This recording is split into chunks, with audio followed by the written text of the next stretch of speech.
Hello everyone, welcome to my channel Life Success Academy 1 पर आप सभी का बहुत बहुत स्वागत है। तो आज इस क्लास में हम आधुनिक कालीन प्रबंध काव्य रचनाओं का वर्णन करने वाले हैं, इसलिए क्लास में अंत तक बने रहें। अगर आपको यह क्लास अच्छी लगे तो इसे ज़्यादा से ज़्यादा लाइक शेयर सब्सक्राइब करें। तो देर न करते हुए शुरू करते हैं।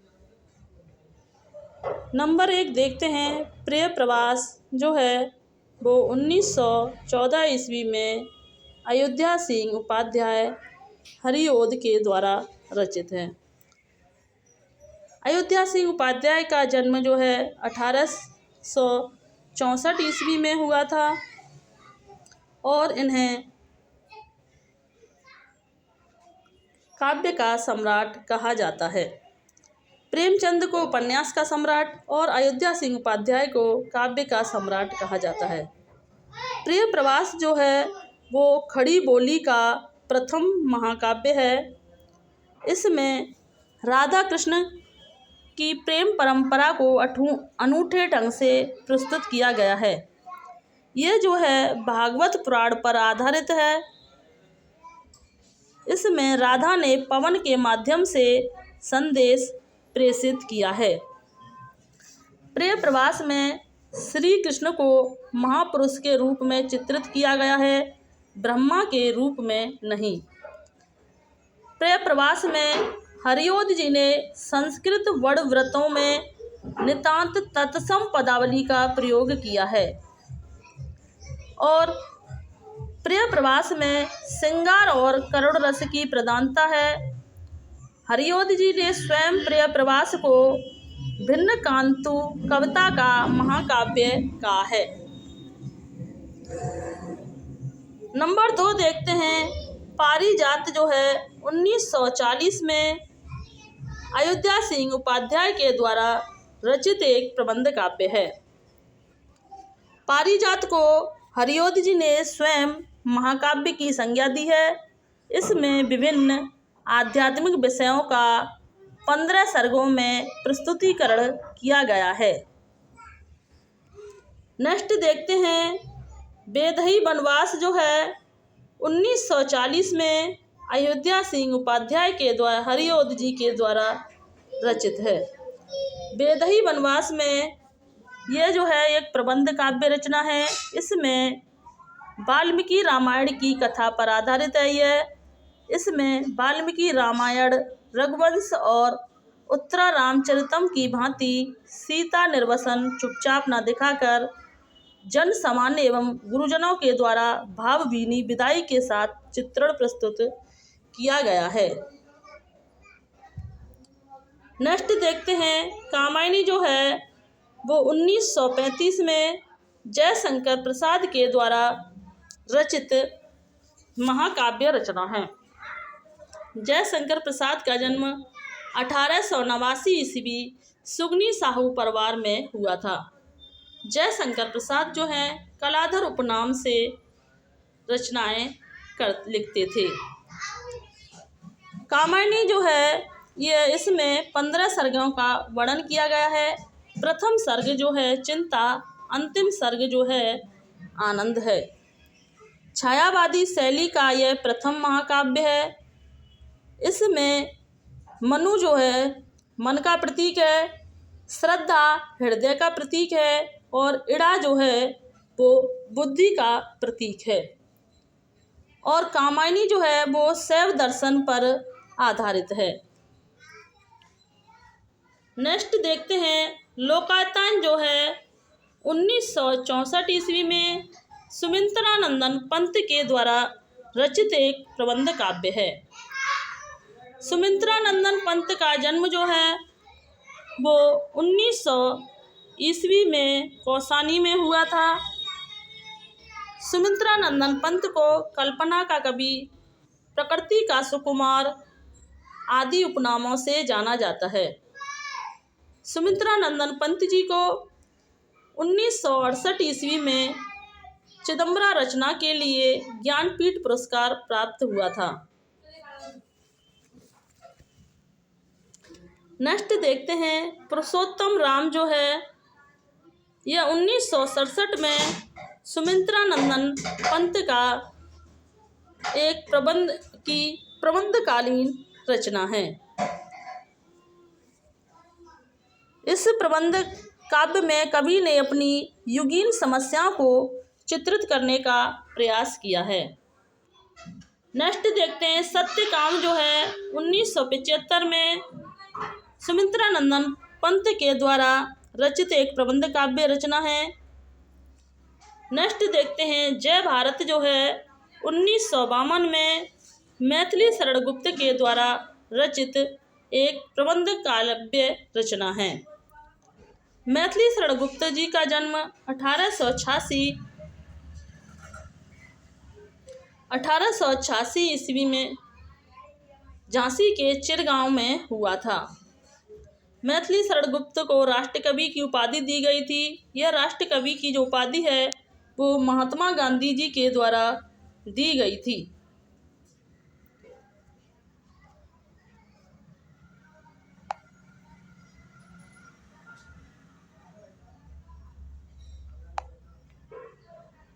नेक्स्ट देखते हैं प्रिय प्रवास, ये फिर से रिपीट हो गए हैं।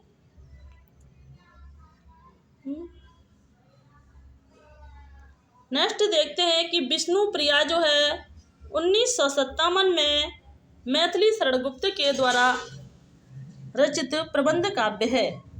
विष्णु प्रिया में चैतन्य महाप्रभु की धर्मपत्नी विष्णु प्रिया का गुणगान किया गया है। नेक्स्ट देखते हैं, और यह सभी जो प्रबंध काव्य रचना है यह सभी परीक्षाओं में ज़्यादा से ज़्यादा पूछी जाती हैं और यह क्रम के साथ या सन के साथ भी पूछी जाती हैं, इसलिए सन के साथ इन्हें जरूर याद करें। और यह बहुत महत्वपूर्ण ही प्रबंध काव्य रचना है।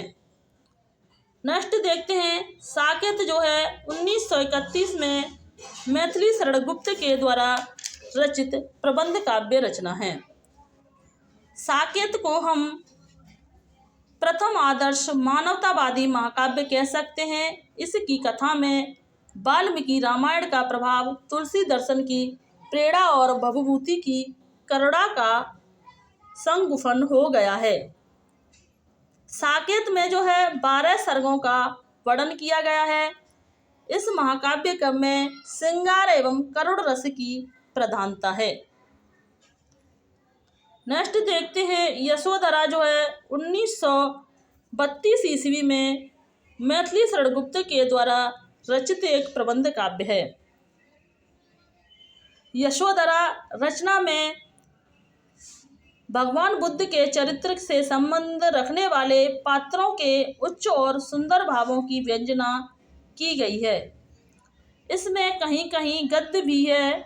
इस प्रबंध कृति में नारी की मार्मिक अभिव्यक्ति साकेत से भी बढ़कर की गई है।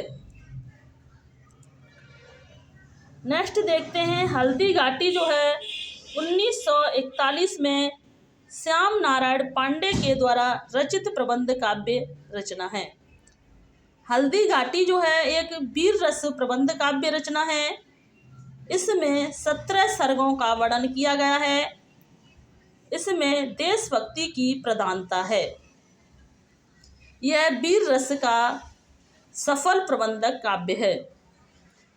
नेक्स्ट देखते हैं जौहर जो है 1945 में श्याम नारायण पांडे के द्वारा रचित रचना है। इस प्रबंध काव्य में चित्तौड़ पर अलाउद्दीन खिलजी का आक्रमण और पद्मिनी के जौहर की कथा वर्णित है। नेक्स्ट देखते हैं कुरुक्षेत्र जो है 1946 ईस्वी में रामधारी सिंह दिनकर के द्वारा रचित प्रबंध काव्य है। कुरुक्षेत्र में युद्ध की भयंकर समस्या का विश्लेषण किया गया है। यह महाभारत पर आधारित है। महाभारत जो है वो व्यास जी के द्वारा रचित ग्रंथ है। इसमें सभी देशों की, सभी कालों की एक बहुत बड़ी समस्या को उठाया गया है।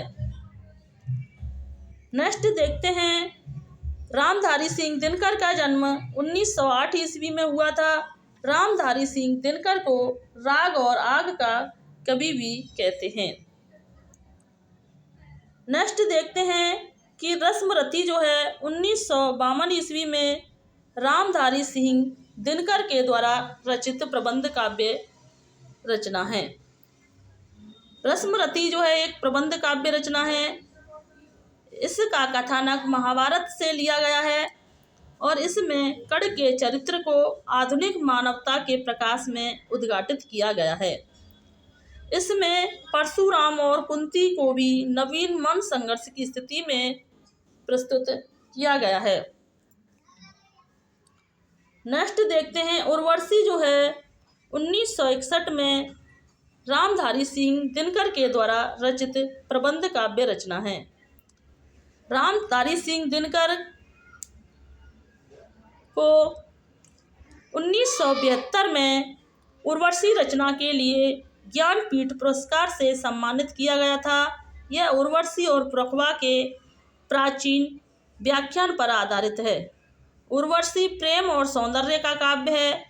प्रेम और सौंदर्य की मूल धारा में जीवन दर्शन की व्याख्या सम्मिलित है। नेक्स्ट देखते हैं उन्मुक्त जो है 1940 ईस्वी में सिया राम शरण गुप्त के द्वारा रचित प्रबंधकालीन काव्य रचना है। इस प्रबंध काव्य में युद्ध की अनिवार्यता, त्याग, बलिदान, यातना, विभीषिका और मानवीय करुणा का अद्भुत समन्वय हुआ है। नेक्स्ट देखते हैं आर्यावर्त जो है 1943 में मोहनलाल महतो वियोगी की रचना है। इस रचना में पृथ्वीराज चौहान और मोहम्मद गोरी के व्याख्यान पर आधारित है। आर्यावर्त रचना में 13 सर्गों का वर्णन किया गया है। इसमें देशभक्ति की भावना जो है वो सर्वोपरि है। नेक्स्ट देखते हैं नूरजहां जो है 1935 में गुरु भक्त सिंह की रचना है। नूरजहां महाकाव्य जो है वो 18 सर्गों में विभक्त है। इसमें महाकाव्य के समस्त लक्षण समाहित हैं।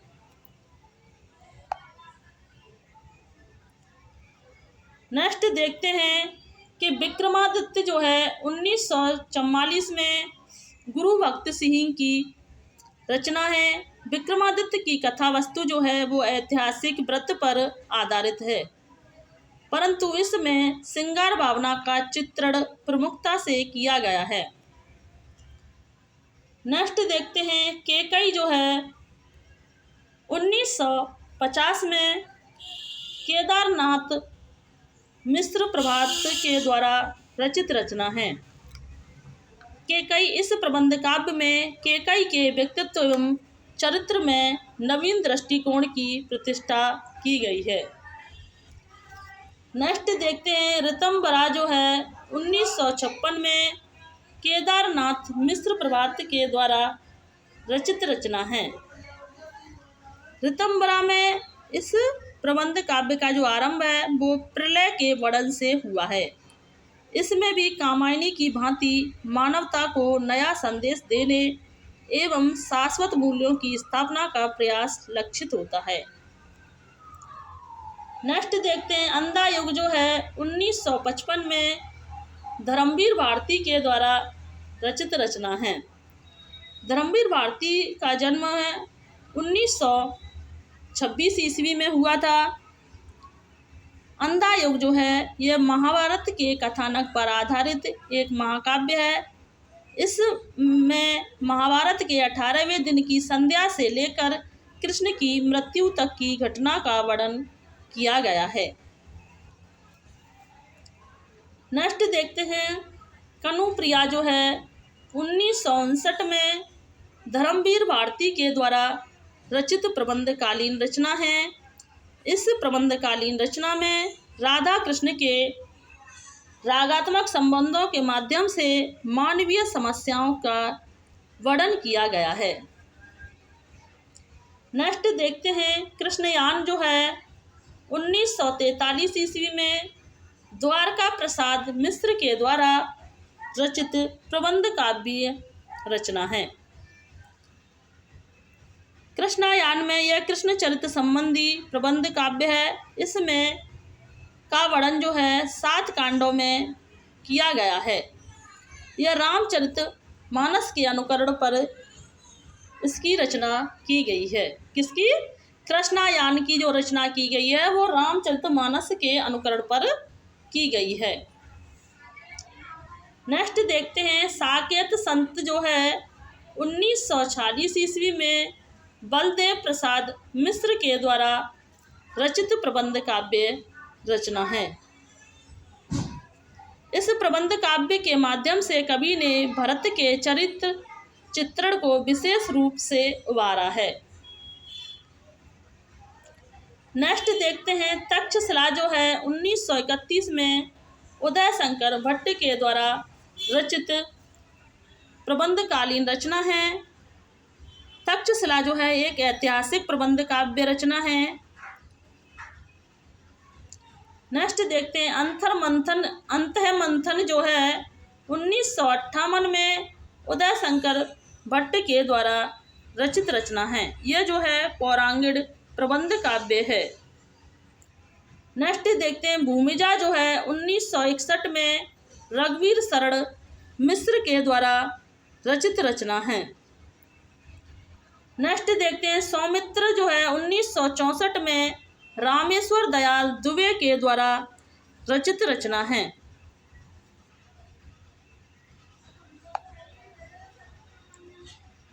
नेक्स्ट क्वेश्चन देखते हैं कि सारथी जो है वो राम गोपाल शर्मा दिनेश के द्वारा रचित रचना है। इसमें सारथी एक उच्च कोटि का प्रबंध काव्य है।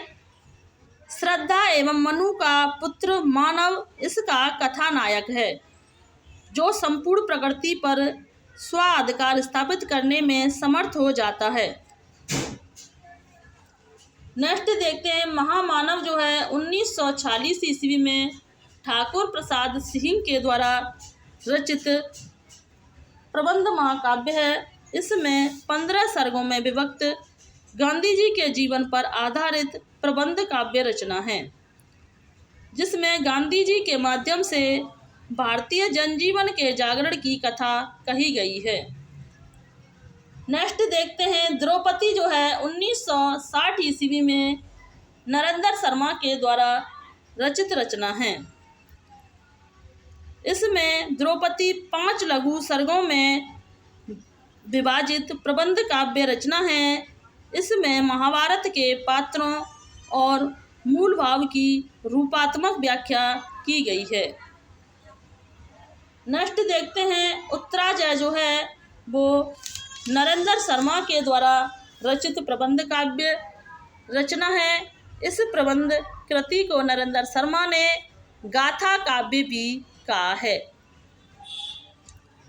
नेक्स्ट देखते हैं, आत्मजयी जो है 1965 में कुंवर नारायण के द्वारा रचित प्रबंध काव्य रचना है। यह जो है कंठोपनिषद के नचिकेता प्रसंग पर आधारित प्रबंध काव्य है। नेक्स्ट देखते हैं, संशय की एक रात जो है 1962 में नरेश मेहता के द्वारा रचित प्रबंधकालीन रचना है। नरेश मेहता को संपूर्ण रचना काल के लिए 1992 में ज्ञानपीठ पुरस्कार दिया गया था। संशय की एक रात में राम के मानसिक संशय का चित्रण किया गया है। समुद्र पर पुल निर्माण के समय राम का मन जो है बड़े संशय से भर जाता है। वह सोचते हैं कि सीता के लिए इतना बड़ा नरसंहार क्यों किया जाए।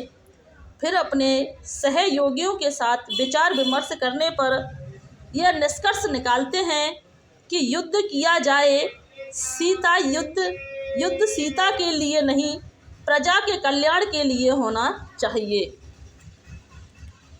नेक्स्ट देखते हैं, जौहर जो है राम कुमार वर्मा के द्वारा रचित प्रबंधकालीन रचना है। जौहर में चित्तौड़ पर बहादुर शाह जफर के आक्रमण का वर्णन किया गया है। नेक्स्ट देखते हैं, एकलव्य जो है 1959 में डॉक्टर राम कुमार वर्मा के द्वारा रचित प्रबंध काव्य रचना है। एकलव्य महाभारत के प्रसिद्ध आख्यान पर आधारित प्रबंध काव्य है। इसमें द्रोणाचार्य एकलव्य और उसकी माँ के व्यक्तित्व की रेखाएं अत्यंत सजीव हैं। नेक्स्ट देखते हैं, उर्मिला जो है 1957 बालकृष्ण शर्मा नवीन के द्वारा रचित उपन्यास है। उर्मिला प्रबंध काव्य का कथानक 6 सर्गों में विभक्त है। नेक्स्ट देखते हैं, पांचाली जो है 1955 में रागे राघव के द्वारा रचित एक प्रबंधकालीन रचना है। और आज की अंतिम रचना देखते हैं कि एक कंठ बिस्पाई जो है वो दुष्यंत कुमार के द्वारा रचित रचना है। इस प्रबंध कृति के माध्यम से यह संदेश दिया गया है कि भगवान शिव द्वारा विषपान की किस तरह से व्यक्ति को अपने जीवन की समस्त वेदनाओं का विष पी लेना चाहिए। तो दुष्यंत कुमार जो है एक ललित निबंध, एक ललितकार लेखक हैं। तो आज की क्लास को हम यहीं समाप्त करते हैं। अगर आपको यह क्लास अच्छी लगी हो तो इसे ज़्यादा से ज़्यादा लाइक, शेयर, सब्सक्राइब करें और ऐसे ही निरंतर महत्वपूर्ण टॉपिकों के साथ प्रैक्टिस करने के लिए हमारे चैनल को सब्सक्राइब करें। Thanks watching this video. जय हिंद, जय भारत। स्वस्थ रहें, मस्त रहें और अपनी तैयारी में निरंतर लगे रहें।